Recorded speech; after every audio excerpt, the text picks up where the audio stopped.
Shalom. Shalom. All right, we back again, GMS Salt, GMS West Palm, with another edition of GMS Gems. But first and foremost, we want to start off by giving all praise, honor, and glory to Yahweh, Ba'ashem, Yahushai, Ba'ashem, Pakadah. Double honors to our apostle, elders, great Muslim, and well, peace, blessed to the elect of Israel. Shalom and the Bible Ball. So we're just going to go over a quick breakdown, Lord willing, of Isaiah 54. All right? Book of Isaiah chapter 54, verse 1. Sing, O barren thou that didst not bear. Break forth into singing and cry aloud, that thou didst not travail with child. For more are the children of the desolate than the children of the married, saith the Lord. Of the married one? Of the married wife, saith the Lord. Yeah, and that was us. Ultimately, as a nation of Israel, you know, the elect primarily. You know, we were more desolate than 2/3 in the wicked in this world. Like it says, Jeremiah 12, you know, the way of the wicked prospereth, man. All right, but Yahweh Shemashai is getting ready to flip that, okay? And the elect are going to be fruitful while the wicked are going to be desolate. You got it? Verse 2, enlarge the place of the tent, and let them stretch forth thy curtains of thine habitations. Spare not, lengthen thy cords, and strengthen thy stakes. For thou shalt break forth on the right hand and on the left, and thy seed shall inherit the Gentiles, and make the desolate cities to be inhabited. Yep, so that's talking about the Lord's getting ready to enlarge us as a nation of Israel. When we get in the kingdom, okay, we're going to be fruitful and multiply. You know, like Job, the 5th chapter says how, you know, our seed is going to be great and our offspring is going to be as the grass, man. Grass is all over the place. You know, now in Babylon it's different because Esau put concrete everywhere, but before it was grass and trees. So that's what's going to be like. In the kingdom, we're going to multiply and spread abroad. So Yahweh Shemashai, he's going to strengthen his tent, which is outer space. So we're going to be inhabiting other planets, you know, like John said in John 14, okay? All right, Yahushua said in John 14, all right? In my Father's house are many mansions, you know? So guess what? In the kingdom, the earth is not going to be enough for us, man. We're going to have to go, we're going to break forth on the right and on the left-hand side, man. We're going to have children everywhere, you know? Verse 4, fear not, for thou shalt not be ashamed, neither be thou confounded, for thou shalt not be put to shame, for thou shalt forget the shame of thy youth, and shall not remember the reproach of thy widowhood anymore. Yeah, so we're not going to be ashamed and confounded, man, because Yahweh Shemashai is our stay, you know? For thy maker is thine husband, the Lord of hosts is thy name, and thy redeemer of the Holy One of Israel, the power of the whole earth shall he be called. Yep, so Yahweh Shemashai, that's our Lord, that's our husband, man. Yahweh Shai is our husband, okay? The Heavenly Father, you know, they're our maker, man, okay? And we're his woman, so it's a spirit, because right before we came over here, you know, brother brought out a precept in Ephesians 5th chapter, how wives are supposed to be subject to the husbands like the church is subject unto Mashiach, you see? For the Lord hath called thee as a woman forsaken and grieved in spirit, and a wife of youth when thou was Salaki, I'll start from the top. For the Lord hath called thee as a woman forsaken and grieved in spirit, and a wife of youth when thou was refused, saith thy power. Yeah, because at one time we were desolate as a nation of Israel, and the perfect precept for this is Baruch, the 4th chapter, when our land, it was like Baruch was speaking poetry pretty much. Our land was mourning and desolate because all of our sons were taken away into captivity, man. Here we are in the land of our captivity. We were desolate. We were refused. There was a point of time when Yahweh Shemashai wasn't dealing with us. There was a period about roughly 350 years. You know, when you go to Revelation, the 11th chapter, man.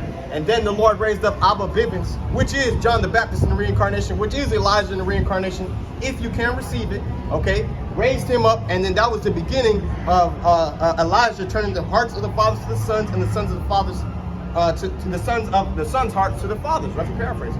Okay. Verse 7, for a small moment have I forsaken thee, but with great mercies will I gather thee. Yep. In a little wrath I hid my face from thee for a moment, but with everlasting kindness will I have mercy on thee, saith the Lord thy Redeemer. Yeah, so for a small moment, that period of 350 years, Yahweh Shemashai was not dealing with us.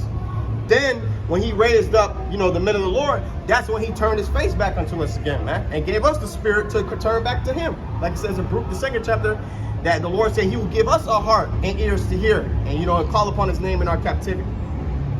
Verse 8, in a little wrath, Salakia. Verse 9, for this is as the waters of Noah unto me. For as I have sworn that the waters of Noah should go no more, go over the earth, so I have sworn that I would not be wroth with thee, nor rebuke thee. For the mountains shall depart, and the hills be removed, but my countenance shall not depart from thee, neither shall the covenant of my peace be removed, saith the Lord Yahweh Shai, that have mercy on thee. Yeah, so just like how the Lord made a covenant with Noah and the earth that he wouldn't destroy it by way of a flood, the Lord made a covenant with our forefathers, Abraham, Isaac, and Jacob, all right, and the elect first and foremost, all right, and it's going to trickle down to 2/3 as well, how the Lord is going to eventually have mercy on us and bring us back, man, and be merciful and gracious unto us. And this starts with the elect primarily, because it says, though the hills be tossed, the mountains shall depart. So these nations, they're going to be destroyed. The government's going to be cast down. There's going to be tribulation all over the world. The Lord said, yet will his kindness not be removed from us, man. So when all hell's breaking loose, we're going to see the kindness of Yahweh Shem Shai, while the world is going to see the evil of the Lord, man. All right? You got it? Verse 11, O thou afflicted, tossed with tempest, and not comforted, behold, I will lay stones with fair colors, lay thy foundations with sapphire. So we went from being afflicted as a nation to us being built up with stones of fair colors and sapphire. Hold man. that up again. Yeah, that's one of my favorite stones. See? And I will, And that's also the tribe of Issachar stone right there, the sapphire. and I will make thy windows of agates, and thy borders of carbuncles, and all thy borders of pleasant stones. Yeah, so our kingdom is going to be on a high level.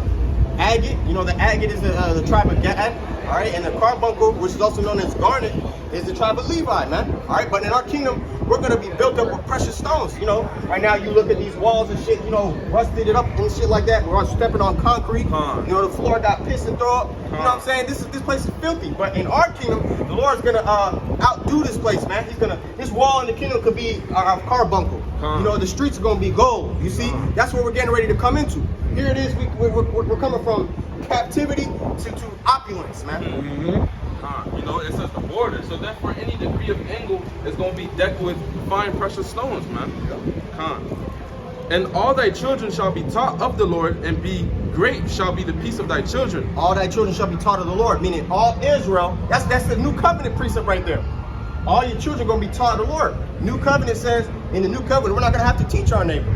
So in the kingdom, every Israelite, from the least to the greatest, is going to know Yahweh Shem Shai, and is going to keep the law, statutes, and commandments, because that's what it means to be taught and to know the Lord, man. 1 John 2:4 says, if you say you know the Lord and you don't keep the commandments, you're a liar. You got it?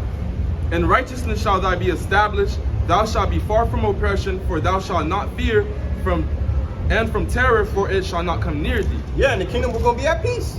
We're going to be far from oppression. Behold, they shall surely gather together, but not by me. Whosoever shall gather together against thee shall fall for thy sake. That's what's going to happen, man. Anybody gathered against the Lord's elect is going to fall, man. That's that divine intervention. Yep. No weapon formed against us shall prosper. Isaiah 54. If Yahweh Shem Shai be for us, who can be against us, man? Behold, I have created the smith that bloweth the coals in the fire, and that bringeth forth an instrument for his work, and I have created the waster to destroy. Yeah, and that's talking about these scientists building up these ICBM nuclear missiles, man. Okay, those are the smiths. You know, back in the ancient world, a smiths or a swordsman, he would create weapons, he would create, you know, different metals and things like that, and shape them and form them. You know, so that's what they're doing now with these missiles. The Lord's putting the spirit on these scientists. All right, starting with Project Paperclip, the Manhattan Project. You know, when they created a little man, and a fat boy, roughly paraphrasing, those two atomic bombs that they landed on Hiroshima and Nagasaki. That was Yahweh Shem Shai starting the process of creating that smith. You know, and guess what? It's coming now in these times. The missiles are way more stronger. Yep, knowledge increasing. Yep, knowledge increasing. So what's that? The technology is increasing. So the missile power is way more stronger than it was on Hiroshima and Nagasaki, man. Verse 17, the last precept, no weapon that is formed against thee shall prosper, and every tongue that shall rise against thee in judgment thou shalt condemn. This is the heritage of the servants of the Lord Yahweh Shem Shai, and their righteousness is as of me, saith the Lord. That's right. So no weapon formed against us is going to prosper, man. You know, if somebody in these times to come, all right, whatever Yahweh Shem Shai doesn't ordain for you to happen, if someone in their mind has a plan to harm you, or in any type of way, it could be with the weapon, or it could be a mental harm. You know, even if someone thinks a negative thought towards you, man, Yahweh Shem Shai is not going to let it prosper, man. Because you got people on the left hand side, you know, Esau and his wicked priesthood on the left hand side, they throw up curses on us, man. You know, day and night. Okay, that's why you think brothers, you know, sometimes go through certain calamities. We don't get caught up in it, but you know, sometimes, you know, you might get sleep paralysis or something like that. The Lord won't give you over into it, it won't prosper, but they still try, man. That's right. Or, you know, these cops out here with their guns and so on and so forth, 2/3 plotting on us. Yahweh Shem Shai does not let it prosper, man. That's right. Because he's with us, man. That's and right. as long as we continue to be with him, you know, that's the point, you know. You got anything else? Nah, I brought this out, that's satisfying. Yep. So hey, Lord willing, this video is edifying. I want to give all praise, honor, and glory to Yahweh, Ba'Shem, Yahushua, Ba'Shem, Makadash. Double honor to the Apostle Elders, great Milson, and wealth, peace, blessed to like to Israel. Shalom and Abba. Shalom and Baba.